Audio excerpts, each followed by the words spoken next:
며느리가 아닙니다. 대한민국 대법관이 손님들 앞에서 30세 분식집 사장에게 한 말. 딸로 받아주십시오. 대한민국 대법관이 분식집 바닥에 무릎을 꿇고 있습니다. 68년을 살면서 단 한 번도 무릎 꿇은 적 없던 남자. 사법시험 수석 합격. 판결 번복률 0.2%. 살아있는 육법전서라 불리던 그가 왜 이곳에 무릎을 꿇었을까요? 주변을 보십시오. 빨간 플라스틱 테이블, 낡은 의자들, 벽에 붙은 손글씨 메뉴판, 천장에 오래된 선풍기, 평범한 동네 분식집입니다. 뒤에 서 계신 분은 30살 여성, 이소민, 이 분식집 사장입니다. 통장 잔고 390만 원, 월세도 밀린 적 있는 가난한 여자. 그녀 앞에 대법관이 무릎을 꿇었습니다. 주변 손님들도 숨을 죽이고 지켜보고 있죠. 도대체 무슨 일이 있었던 걸까요? 당신이라면 어떻게 하시겠습니까? 아들이 이런 분식집 사장과 결혼하겠다고 한다면 저는 그날 소리를 질렀습니다. 분식집? 미쳤구나. 당장 헤어져. 절대 안 돼. 하지만 지금 저는 이 여자 앞에 무릎 꿇고 있습니다. 용서를 구하며 인생에서 가장 중요한 판결은 법정이 아니라 마음으로 내려진다는 것. 그걸 깨닫기까지 저는 너무 많은 것을 잃어야 했습니다. 지금부터 그 이야기를 시작하겠습니다. 제 이름은 강민재입니다. 올해 68세입니다. 대한민국 대법관으로 5년째 재직 중이죠. 매일 아침 6시에 일어납니다. 간단한 식사 후 7시에 법원으로 출근해요. 사람들은 이렇게 물어보곤 했습니다. 왜 그렇게 일찍 출근하세요? 저는 항상 같은 대답을 했죠. 법은 한시도 쉬지 않으니까요. 제 집무실은 대법원 5층에 있습니다. 큰 창문 너머로 서울 도심이 한눈에 내려다 보이죠. 책장에는 법률 서적이 빼곡히 꽂혀 있어요. 40년간 모은 책들입니다. 벽에는 표창장이 걸려 있죠. 대통령 표창, 법무부 장관 표창, 그런 것들. 하지만 제가 가장 아끼는 건 책상 위 액자 2개였습니다. 하나는 12년 전 세상을 떠난 아내의 사진. 다른 하나는 아들 지훈이가 변호사 배지를 받던 날 사진이었어요. 법은 논리다. 감정이 개입하면 정의가 무너진다. 이것이 제가 40년간 지켜온 신념이었습니다. 증거가 있으면 유죄, 없으면 무죄. 이 원칙만이 세상을 공정하게 만든다고 믿었죠. 아들 지훈이는 제 자랑이었습니다. 서울대 법대 수석 졸업, 사법연수원 수석 수료, 변호사 3년 차, 승소율 85%. 완벽했어요. 제 뒤를 이을 완벽한 법조인. 그렇게 생각했습니다. 그런데 3주 전이었습니다. 비서가 조심스럽게 제 집무실 문을 두드렸어요. 들어오세요. 대법관님, 무슨 일인가? 죄송합니다만 말씀드려야 할 게 있습니다. 그의 표정이 심각했어요. 20년을 함께 일한 비서였습니다. 뭔가 중대한 일이구나. 그렇게 직감했죠. 아드님이 누군가와 2년째 만난다고 합니다. 뭐라고? 제 손에 들고 있던 볼펜이 떨어졌습니다. 2년 동안 왜 나한테 말을 안 했지? 그날 밤 저는 잠을 이룰 수 없었습니다. 침대에 누워 천장만 바라봤어요. 2년 동안 숨겼다는 게 말이 되나? 뭔가 떳떳하지 못한 이유가 있는 거야. 분명히. 다음 날 아침 저는 결정을 내렸습니다. 직접 알아봐야겠어. 사설 탐정 사무소에 전화를 걸었죠. 은밀하게 조사해 주세요. 3일 후 갈색 봉투가 제 책상 위에 놓였습니다. 봉투를 여는 손이 떨렸어요. 첫 페이지를 넘겼죠. 이름 이소민. 30세. 미혼. 직업. 그 다음 글자를 보는 순간 숨이 멎는 것 같았습니다. 엄마 손맛 분식 사장, 분식집, 조리학교 졸업, 월 수입 300만 원 자산, 전세 보증금 6천만 원, 부모 9년 전 사망. 이게 뭐야? 이게 대체 무슨... 제 아들이 변호사가 분식집 사장을 통장 내역을 확인했습니다. 2023년 9월 잔액 450만 원, 2025년 9월 잔액 390만 원. 2년 동안 오히려 줄었어. 이상해. 너무 이상해. 보통 이런 경우엔 돈이 늘어야 정상 아닌가. 장기전이야. 결혼까지 노리는 거지. 다음 날 저녁 아들을 집으로 불렀습니다. 거실 소파에 앉아 기다렸어요. 손에는 그 보고서를 쥐고 있었죠. 초인종이 울렸습니다. 아들이 들어왔어요. 아버지.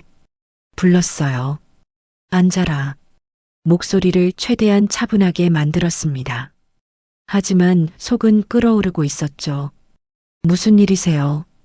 저는 보고서를 아들 앞으로 밀었습니다. 이게 뭐냐? 아들의 얼굴이 하얗게 질렸어요. 보고서를 펼쳐보더니 손이 떨리기 시작했죠. 아버지, 어떻게라니? 2년이야. 2년 동안 나한테 숨긴 이유가 뭐냐? 분식집 사장을 만나면서 저는 자리에서 일어났습니다. 참을 수가 없었어요. 아버지가 반대하실 것 뻔하니까요. 당연히 반대하지. 분식집 사장이 대법관 집안 며느리라고? 대체 정신이 어디 있는 거냐? 소민이는 훌륭한 사람이에요. 훌륭. 아들의 목소리가 커졌습니다. 통장에 390만 원밖에 없는 여자가 변호사를 2년이나 만나는데 딴 속셈이 없을 것 같아? 아버지는 사람을 통장으로 판단하세요? 그래. 세상이 그렇다.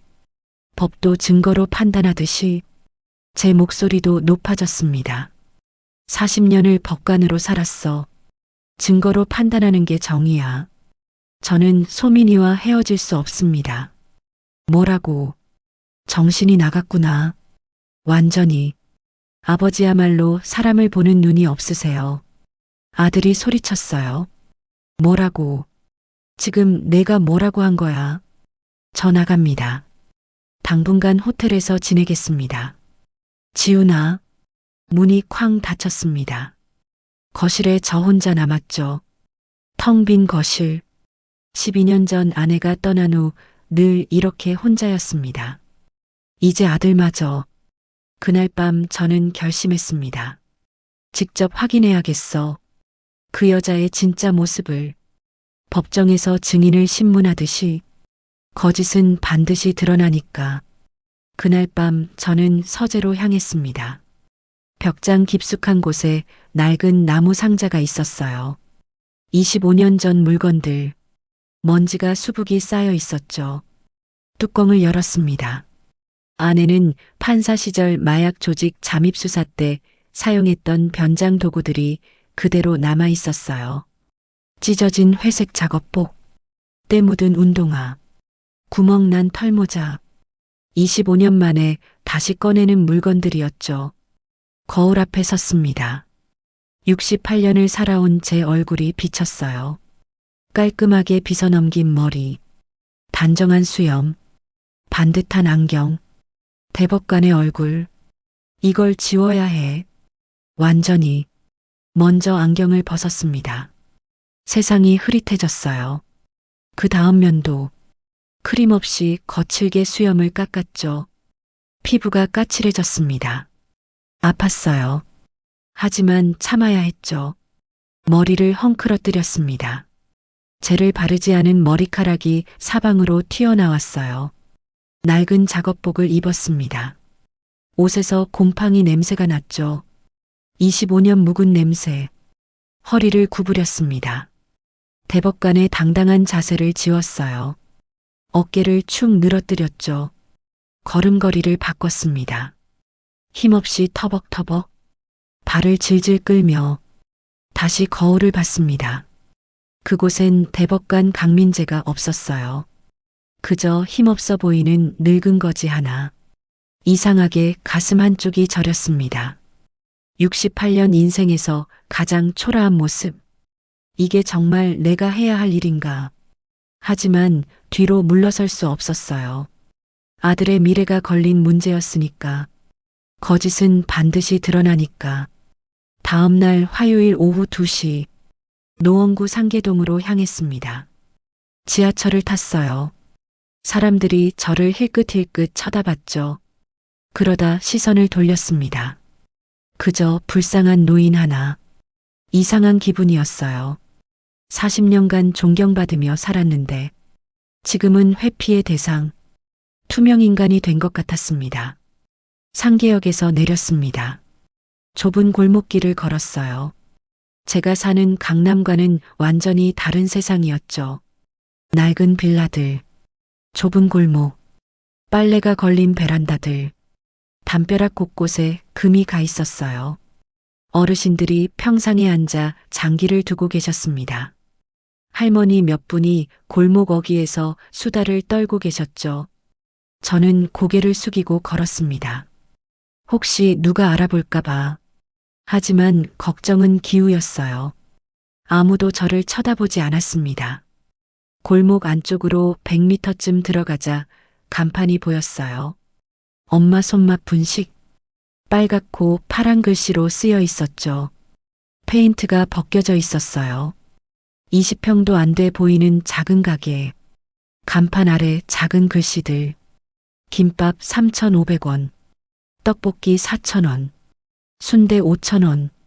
그 아래 또 다른 글씨. 매주 토요일 오후 2시부터 5시. 무료 나눔.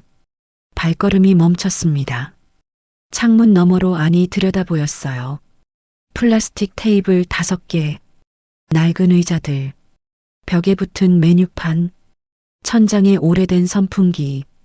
주방에서 누군가 움직이고 있었습니다. 흰 앞치마를 두른 여자. 이소민. 보고서 사진에서 본 그 얼굴. 김밥을 말고 있었죠. 손놀림이 빨랐습니다. 문을 밀고 들어가야 해. 하지만 발이 떨어지지 않았어요. 정말 이래도 되는 걸까? 대법관이 거짓으로 사람을 속이다니. 아니야. 이건 속이는 게 아니야. 진실을 확인하는 거지. 법정에서 하던 것처럼. 숨을 깊이 들이쉬고 문을 열었습니다. 작은 종소리가 울렸어요. 손님 5명이 앉아 있었습니다.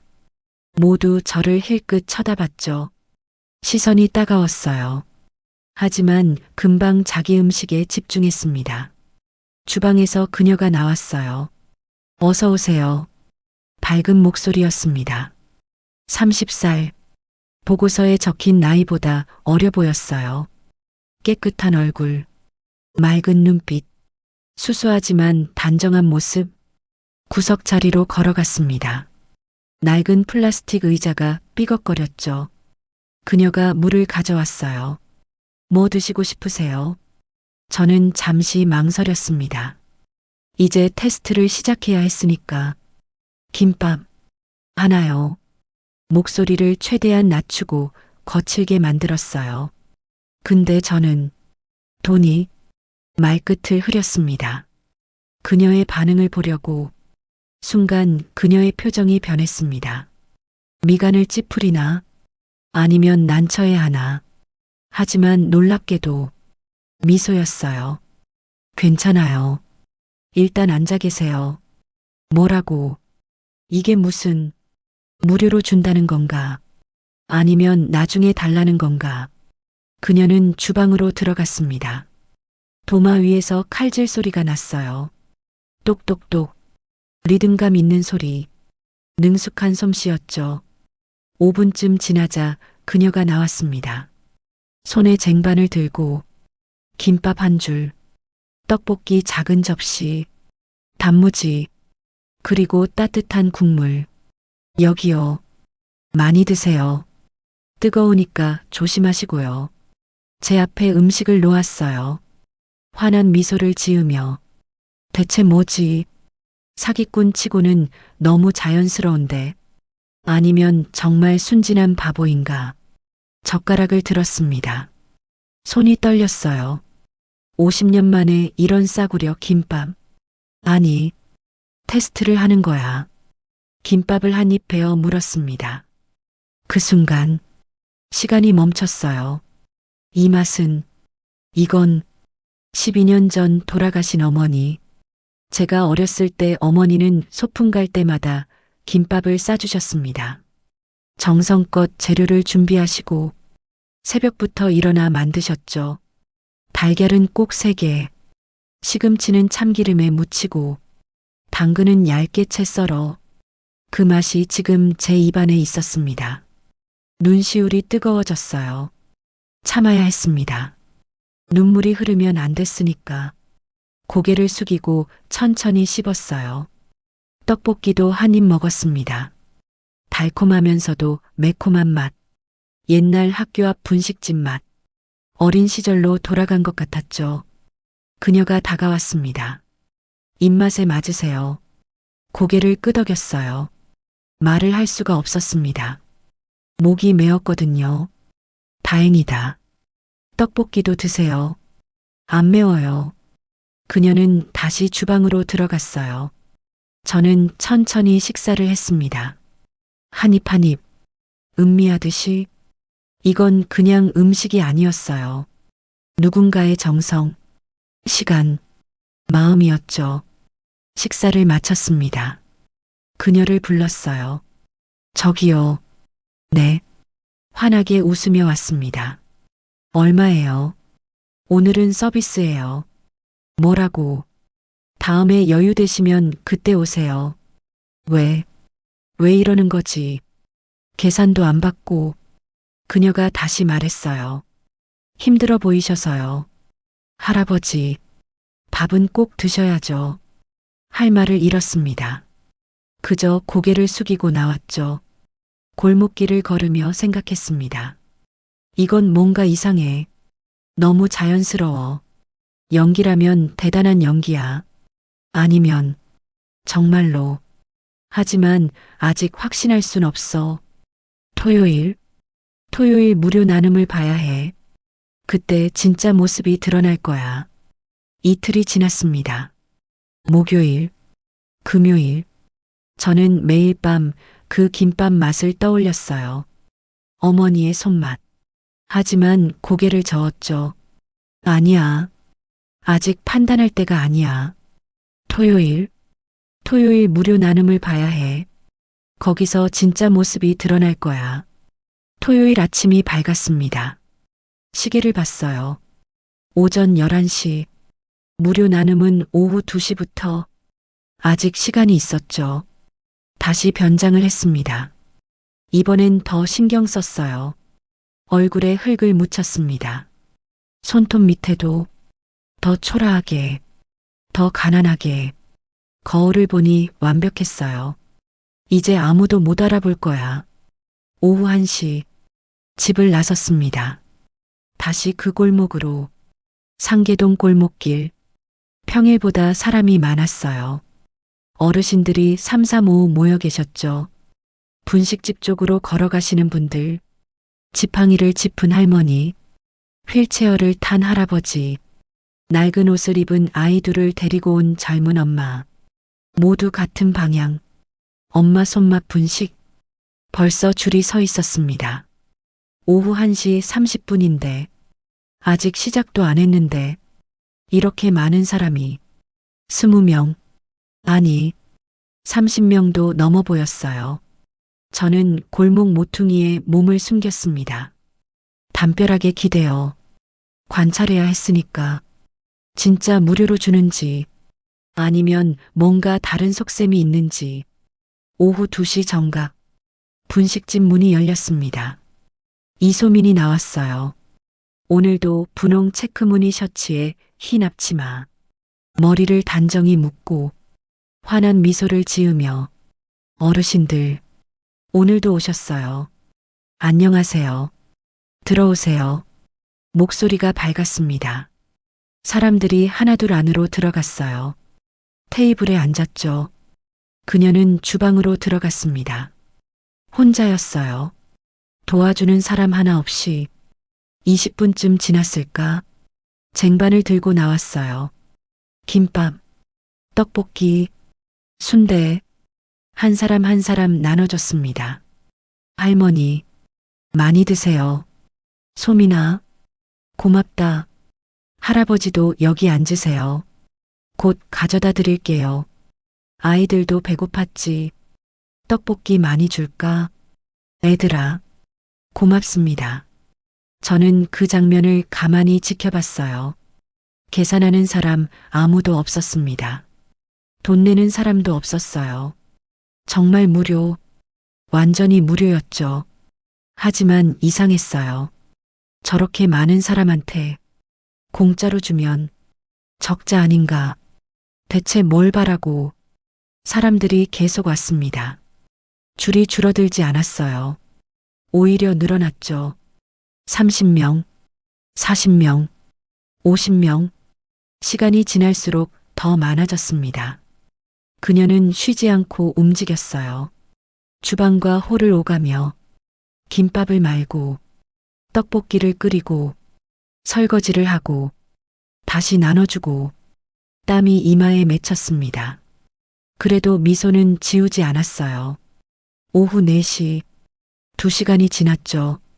여전히 사람들이 왔어요. 저는 세기 시작했습니다. 60, 70, 80, 90, 100명이 넘었습니다. 100명? 한 사람당 김밥 한 줄에 떡볶이면 재료비만 얼마야? 저기요. 소민 씨. 한 할머니가 봉투를 내밀었어요. 안에 돈이 들어 있었죠. 이거 받아요. 아니에요. 할머니. 제가 좋아서 하는 거예요. 그래도 정말 괜찮아요. 다음에 여유 되시면 다른 분 도와주세요. 그게 저한테 더 큰 도움이에요. 할머니는 고개를 끄덕이며 나갔습니다. 눈시울을 붉히며 저는 가슴이 답답해졌어요. 이게 대체 뭐지? 연기치고는 너무 완벽해.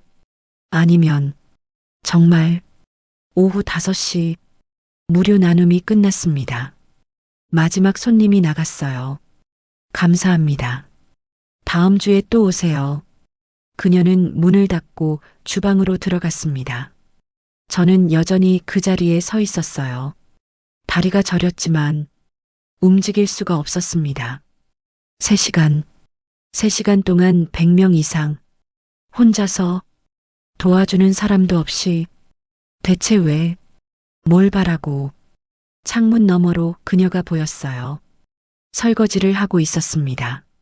산더미 같은 그릇들, 혼자서 천천히 그 모습을 보는데 가슴이 복잡해졌습니다. 처음 본 보고서가 떠올랐어요. 통장 잔고 390만 원, 월 수입 300만 원, 재료비 월 40만 원, 1년이면 480만 원, 거의 2달치 수입. 그걸 무료로. 왜? 정말 왜? 해질녘이었습니다. 골목에 그림자가 길게 드리웠어요. 저는 천천히 발걸음을 돌렸습니다. 집으로 가는 지하철 안, 창밖을 바라봤어요. 머릿속이 복잡했습니다. 40년 법관 생활, 증거로 판단하는 게 정의라고 믿었어요. 하지만 오늘 본 건 증거가 아니라 사람이었죠. 계산 없이 주는 손, 대가 없이 웃는 얼굴, 아무것도 바라지 않는 마음. 혹시 내가 틀렸나? 아니야. 아직 확신할 수 없어. 일요일 도시락 배달을 봐야 해. 보고서에 있었어. 매주 일요일 독거노인 15가구 방문. 그걸 보면 진짜인지 거짓인지 분명히 알 수 있을 거야. 일요일 새벽 6시 저는 그녀의 집 앞에 있었습니다. 노원구 작은 빌라 2층 끝집. 보고서에 적힌 주소였죠. 어둠 속에서 기다렸어요. 일요일 독거노인 15가구 방문. 정말 하는지 확인해야 했으니까. 6시 30분. 불이 켜졌습니다. 그녀가 나왔어요. 손에 큰 가방을 들고 무거워 보였죠. 저는 뒤를 따랐습니다. 그녀는 골목을 빠져나가 작은 시장으로 갔습니다. 새벽 시장. 재료를 샀어요. 채소, 고기, 달걀. 가방이 점점 무거워 보였죠. 하지만 멈추지 않았습니다. 다시 집으로 돌아갔어요. 1시간 후, 그녀가 다시 나왔습니다. 이번엔 커다란 보온 가방. 도시락이 가득 들어있는 것 같았어요. 무거워 보였습니다. 하지만 표정은 밝았죠. 저는 멀찌감치 따라갔습니다. 숨을 죽이며 화요일 첫 방문 후 이틀이 지났습니다. 목요일, 금요일, 저는 매일 그 김밥 맛을 떠올렸어요. 어머니의 손맛. 하지만 고개를 저었죠. 아니야. 토요일을 봐야 해. 보고서에 있었습니다. 매주 토요일 오후 2시 무료 분식 제공. 100인분. 정말 하는지 직접 확인해야 했어요. 토요일 아침 다시 변장을 했습니다. 이번엔 더 철저하게 얼굴에 흙을 묻혔어요. 손톱 밑에도. 오후 1시 상계동 골목에 도착했습니다. 분식집 앞엔 벌써 사람들이 모여 있었어요. 어르신들, 가족들, 아이들. 줄이 길었습니다. 30명은 넘어 보였죠. 아직 1시간이나 남았는데 저는 골목 모퉁이에 몸을 숨겼습니다. 담벼락에 기대어 지켜봐야 했으니까. 진짜인지 거짓인지. 오후 2시 정각 문이 열렸습니다. 이소민이 나왔어요. 환한 미소로. 어르신들, 들어오세요. 사람들이 들어갔습니다. 테이블마다 가득 찼어요. 그녀는 주방으로 들어갔죠. 혼자. 도와주는 사람 없이. 20분 후 쟁반을 들고 나왔습니다.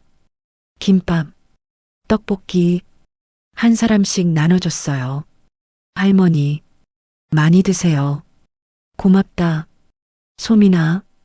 저는 창문 밖에서 지켜봤습니다. 계산하는 사람 없었어요. 돈 내는 사람도 없었죠. 정말 무료. 완전히 무료였습니다. 사람들이 계속 왔어요. 줄이 줄지 않았습니다. 40명, 50명, 60명. 1시간이 지났습니다. 그녀는 쉬지 않고 움직였어요. 주방과 홀을 오가며 땀이 이마에 맺혔죠.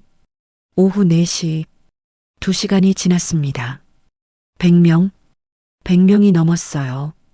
제 머릿속으로 계산이 시작됐습니다. 김밥 한 줄 재료비 2,000원, 떡볶이 1,000원, 100명이면 30만 원, 한 달이면 120만 원, 월 수입의 3분의 1이. 이게. 오후 5시 마지막 손님이 나갔습니다. 감사합니다. 다음 주에 또 오세요. 그녀가 문을 닫았어요. 혼자 남은 주방. 산더미 같은 설거지가 기다리고 있었죠.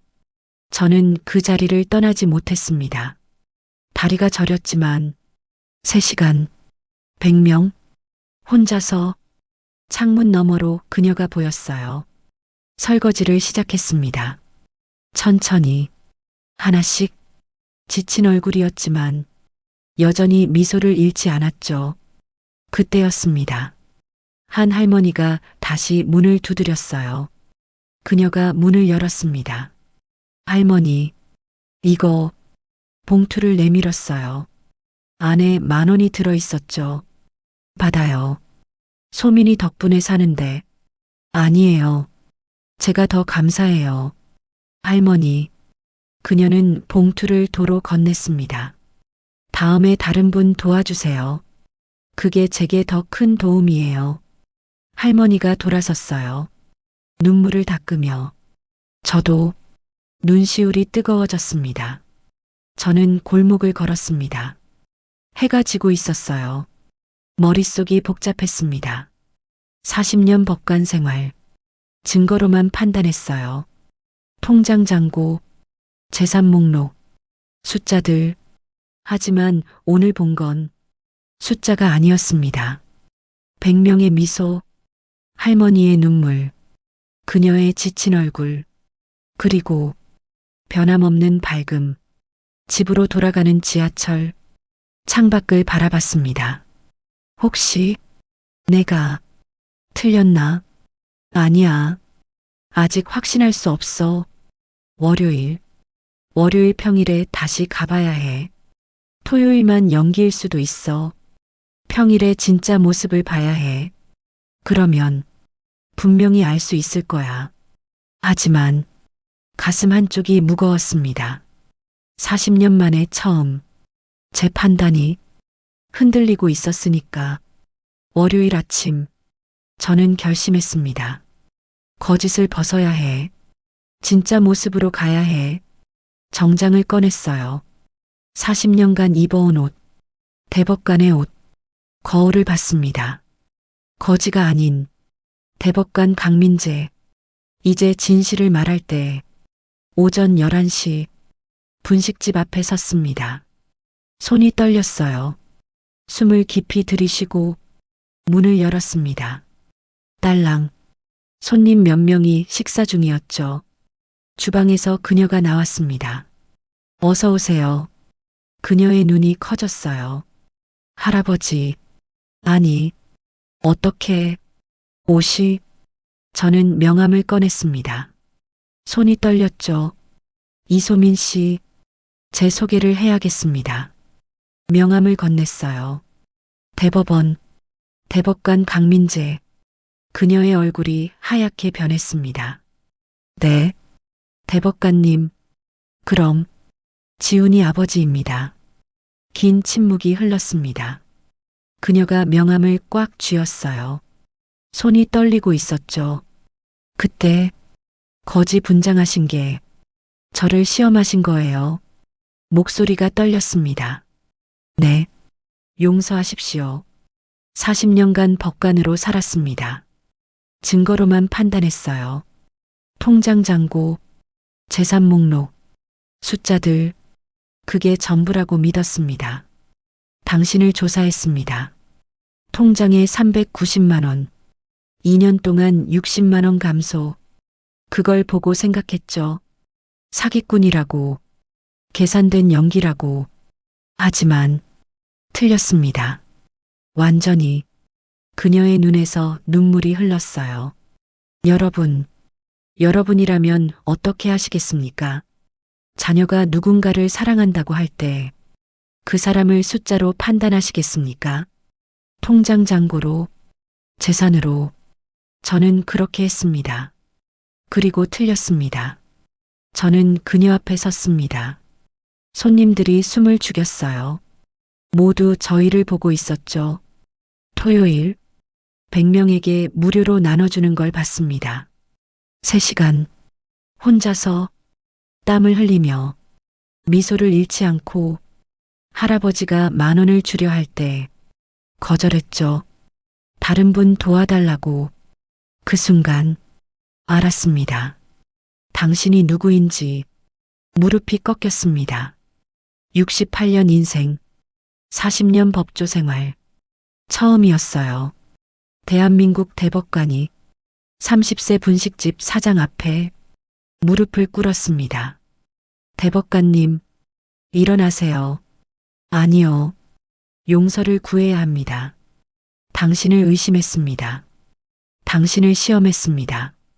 당신의 진심을 돈으로 평가했습니다. 손님들이 일어났어요.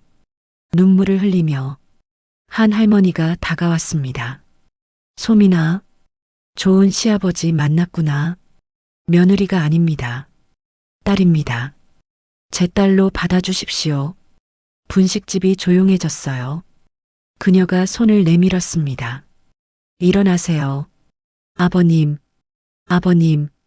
그 말에 40년 쌓인 게 무너졌습니다. 눈물이 흘렀어요. 증거가 아니라 진심을 봐야 했습니다. 숫자가 아니라 사람을 봐야 했어요. 법이 아니라 마음을 봐야 했습니다.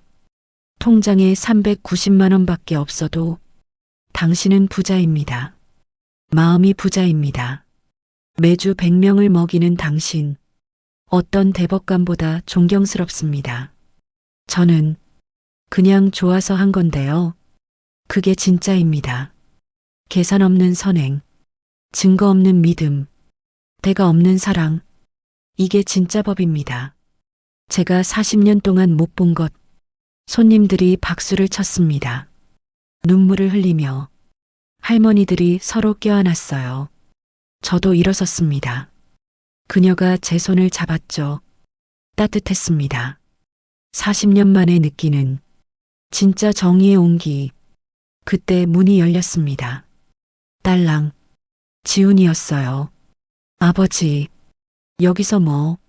아들이 저를 봤습니다. 무릎 꿇은 모습으로. 지훈아, 아버지가 미안하다. 완전히 틀렸어. 아버지, 좋은 사람을 만났구나. 소민 씨를 봤어. 진짜 부자를 봤어. 제가 일어섰습니다. 40년 만에 먼저 아들을 안았죠. 지훈아, 사랑하는 사람을 지켜라. 아버지가 이제 돕겠다. 아버지, 부자가 포옹했습니다. 손님들이 눈물을 흘렸어요. 박수가 터져 나왔죠. 그녀도 다가왔습니다. 저희 셋이 처음으로 한 가족이 됐어요. 4개월이 지났습니다. 겨울, 결혼식 날이었어요. 분식집 앞 30평이 결혼식장으로 변했습니다. 하객이 120명, 50명은 법조인들, 판사, 검사, 변호사, 70명은 토요일 어르신들. 이소민이 나타났습니다. 웨딩드레스를 입고 우리 소민이 이쁘다. 정말 이뻐. 할머니들이 눈물을 흘렸어요. 저는 단상에 섰습니다. 주례를 맡았죠. 40년간 법관으로 살며 옳고 그름을 판단했습니다. 제 목소리가 떨렸어요. 하지만 인생에서 가장 중요한 판결은 법정이 아니라 마음으로 내려진다는 걸 배웠습니다. 박수가 울려 퍼졌습니다. 오늘 제 아들 지훈이와 제 딸 소민이가 부부가 됩니다. 소민아, 결혼 선물이다. 3개의 봉투를 건넸습니다. 첫 번째 봉투, 분식집 건물 매매 계약서. 아버님, 이건 이제 내 거다. 평생 걱정 없이 일해라. 두 번째 봉투, 따뜻한 밥상 공익재단 설립. 전국 무료 급식소 운영. 초대 이사장은 너야. 초기 기금 30억 원.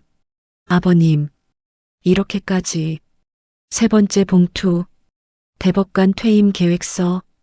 올해 3월 퇴임. 퇴임 후엔 재단 고문.